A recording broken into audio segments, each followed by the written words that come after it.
Meus irmãos, graça e paz a todos, estamos aqui e dessa feita estaremos indicando o terceiro volume. Eu já indiquei os dois, é o volume um e o volume 2 da grande obra espetacular para pregadores, professores, pastores, que principalmente para os pregadores, né? Que tem dificuldade em elaborar um sermão, escolher o texto.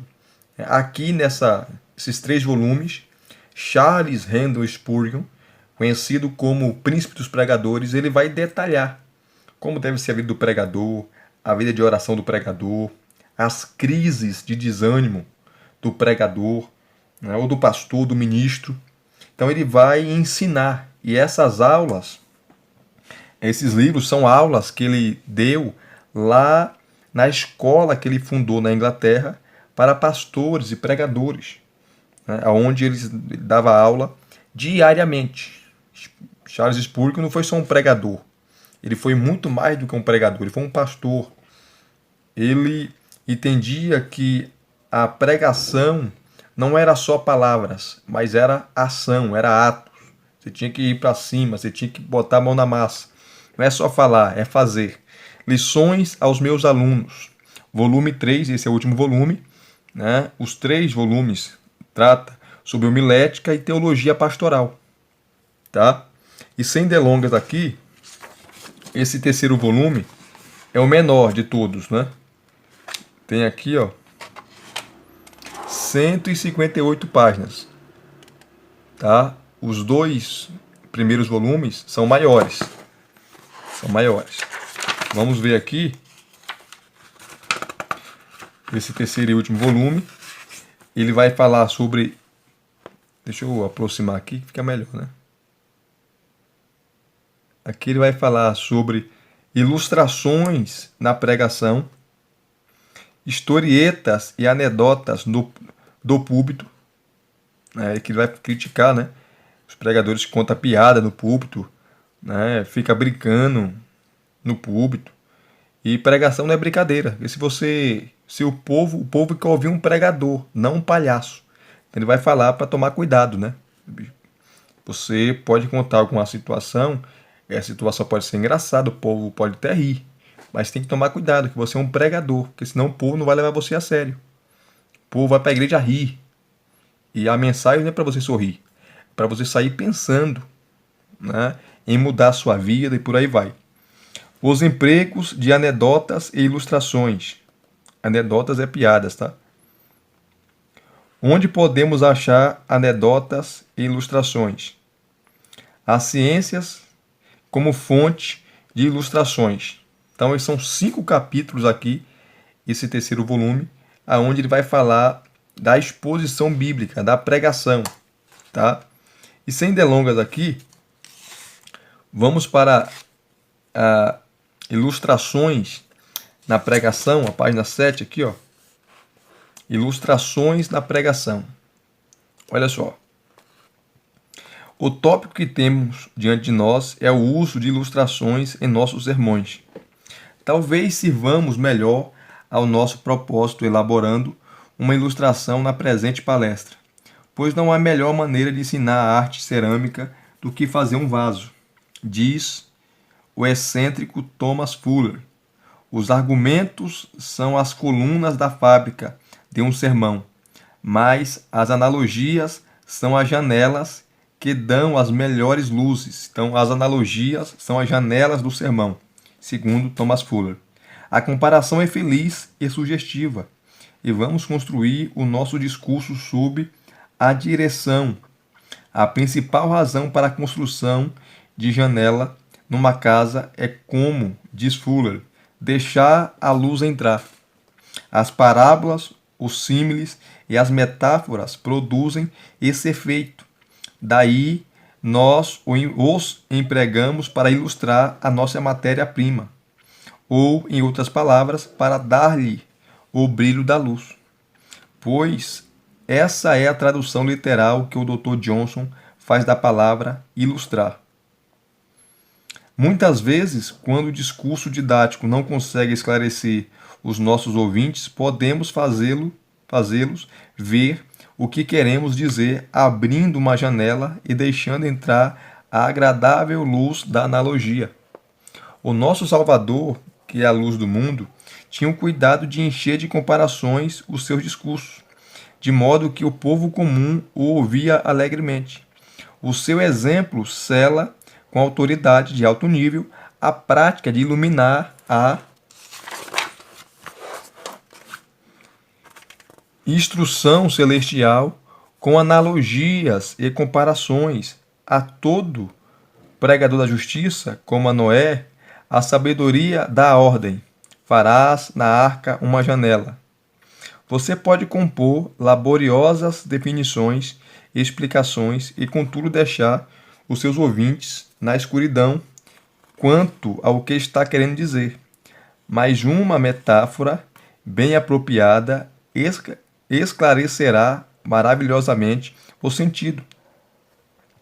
As gravuras, aqui está em inglês, mas ele traduz aqui, ó, as gravuras de Notícias Ilustradas de Londres nos dão muito melhor ideia do cenário que representam do que nos poderiam transmitir a descrição do melhor texto impresso.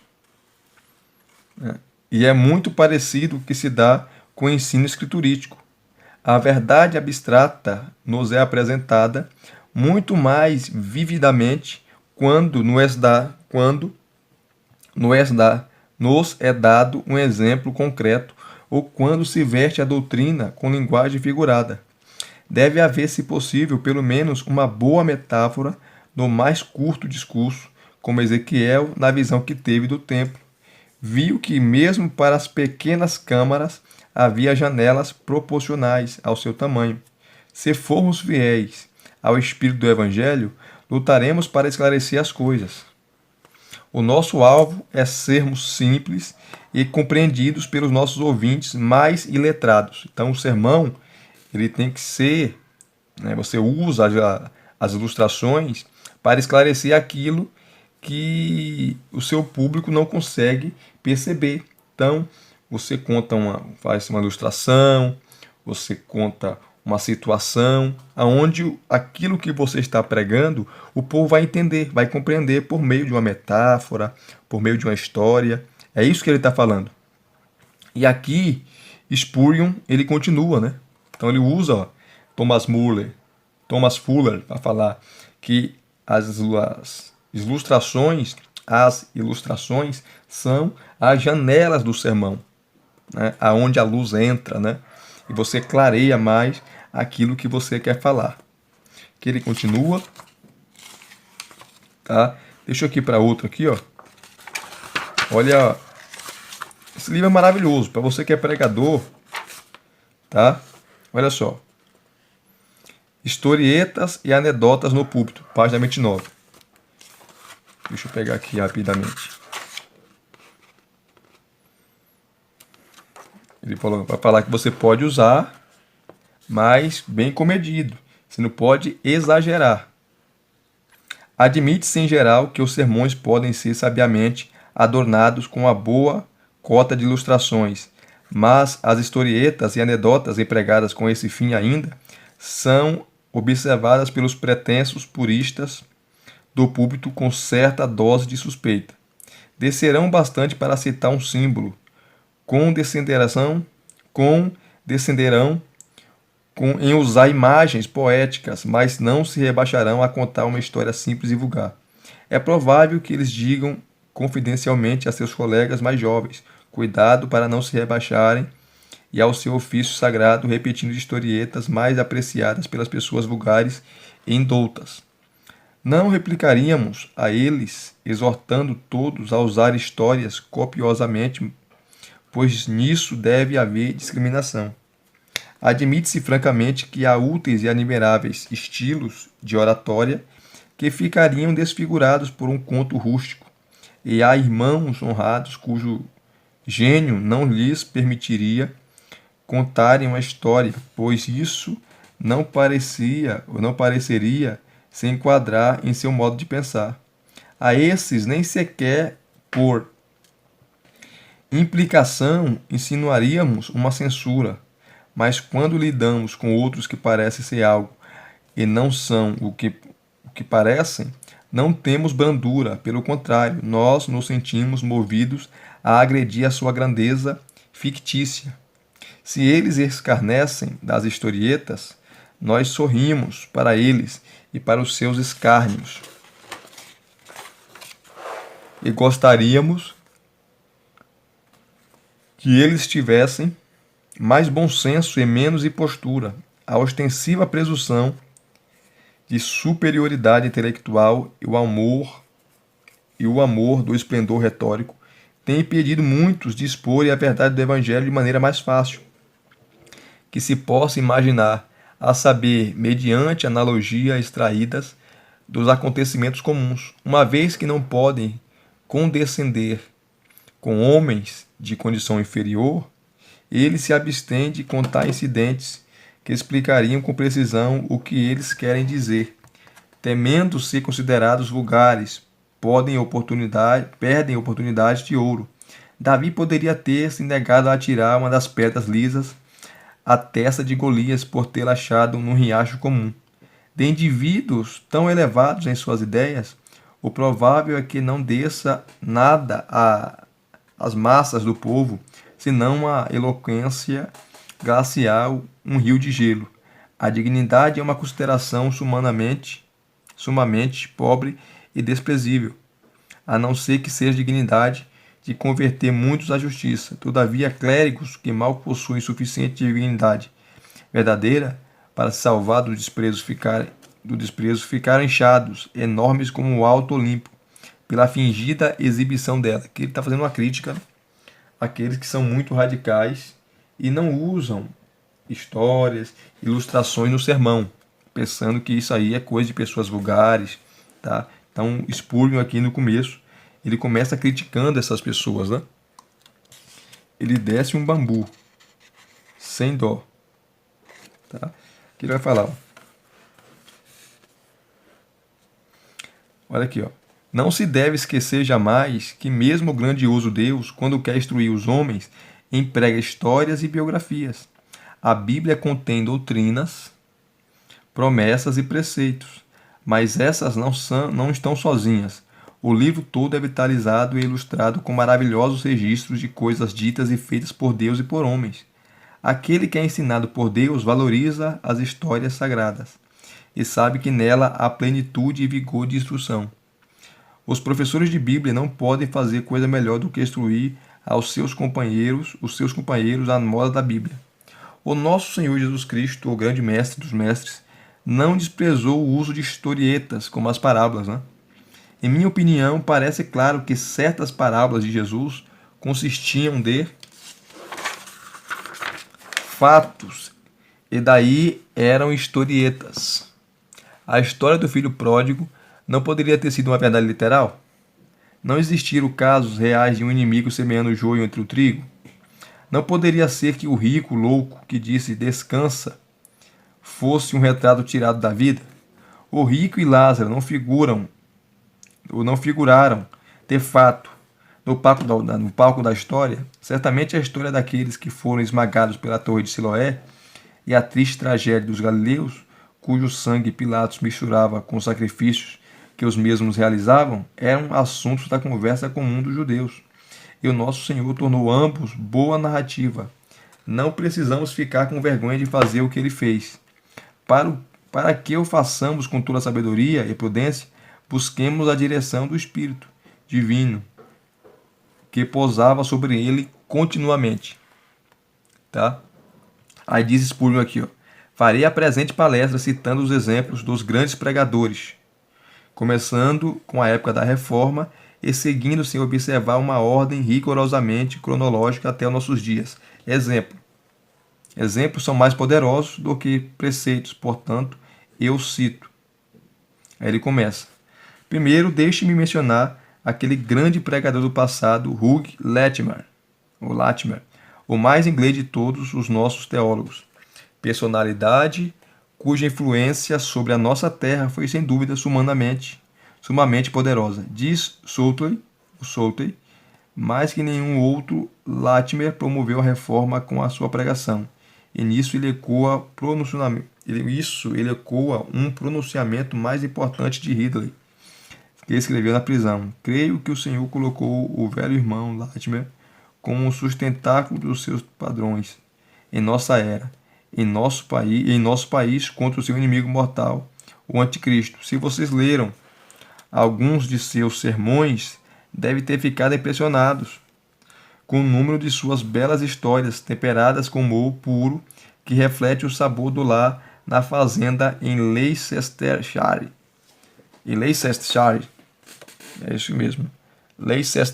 Leicestershire, onde fora criado por um pai que heroicamente fazia o serviço de lavrador, e por sua mãe, que ordenhava 30 vacas. Sem dúvida, podemos atribuir a essas histórias o estrago dos bancos pela irresistível pressa do povo para ouvi-lo e o interesse geral que os seus sermões despertavam. Se houvesse mais pregação como essa, teríamos menor temor da volta do papismo, né? Papismo aqui é o catolicismo. O povo comum o ouvia alegremente, e suas vívidas anedotas explicavam com grande parte a sua atenção. Algumas dessas narrativas só poderiam ser repetidas raramente, pois felizmente o gosto da nossa época melhorou em delicadeza, mas outras são muito admiráveis e instrutivas. Eis aqui 3 delas. O criado do frade e os 10 mandamentos. Tá? Interessante também. Santo Antônio e o sapateiro. Aí a última é o perigo da prosperidade, né? Olha só, aqui é uma história. Uma vez li a história de um bom bispo que cavalgava pela estrada e se sentiu cansado, estando muito longe da sua cidade. Portanto, vendo uma bela casa, dirigiu-se para lá e foi muito bem recebido com todas as honras. Fizeram-se grandes preparativos para ele. Em um grande banquete havia tudo em abundância. Em seguida, o dono da casa expôs a sua prosperidade e contou ao bispo as riquezas que possuía, as honras e dignidade de que era investido, quantos e quão belos filhos tinha. Que mulher virtuosa Deus lhe dera, de modo que não tinha falta de nenhum tipo de coisa. Não tinha problema algum, nem aborrecimentos que externos, externos que internos. Ora, este santo homem, ouvindo a descrição da boa situação daquele proprietário, chamou um dos seus criados e lhe mandou preparar os cavalos, pois o bispo achava que Deus não estava naquela casa porque não havia nenhuma tentação ali. Despediu-se e seguiu o seu caminho. Bem, quando estava a 2 ou 3 quilômetros da casa, lembrou-se do seu livro que deixara lá. Mandou o criado buscá-lo, e quando o criado chegou à casa, esta havia desabado com tudo o que havia nela. Vê-se aqui que é coisa boa ter tentação. Aquele homem se julgava um sujeito feliz por todas as coisas que lhe ia bem, mas ignorava a lição de Tiago. Bem-aventurado o homem que suporta com perseverança a tentação. Portanto, aprendamos aqui a não nos aborrecermos quando Deus puser sobre nós a sua cruz. Aí ele vai falar de Jeremy Taylor, tá?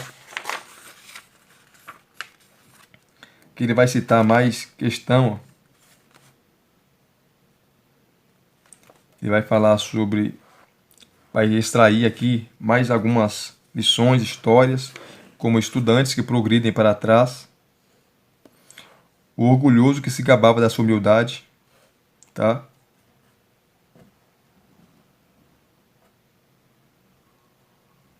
Diógenes e o moço, o choro do senhor Welsh. Aqui ele vai falando de histórias, né? Que ele usava nos sermões, ou que ele já leu em livros, né? Spurgeon, isso aqui é interessante. Silêncio submisso.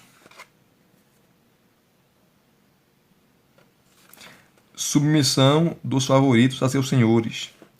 Sir Philip Sidney. Aqui ele continua. O marido e a sua esposa espirituosa. O marido disse, isso aqui é interessante, o marido disse à sua mulher que ele tinha uma péssima qualidade. Era dado a se zangar sem motivo. Espirituosamente, ela respondeu que ia livrá-lo desse defeito, pois lhe daria motivo suficiente. É a loucura de alguns que se ofendem sem causa, aos quais o mundo promete que terão causas suficientes. No mundo tereis aflições. Que interessante. O sermão e o servo, o quadro de um cavalo, o pirata, tudo histórias, né? Que ele conta aqui. Ó. Pássaro salvo no peito de um homem. O príncipe com a família em perigo. Aqui ele vai falar de John Careles. O senhor Bembridge. Aqui ele fala sobre providência na conversão. Cita John Flávio, tá? Enfim, conta várias situações de como aplicar uma ilustração, uma história, tá? Para o povo entender melhor. A oração de Paulinos, tá? A Rainha Elizabeth e a vendedora de leite. Interessante. A criança crente. Aqui ele vai falar, ó. A Rainha Elizabeth, quando estava na prisão, invejou a vendedora de leite.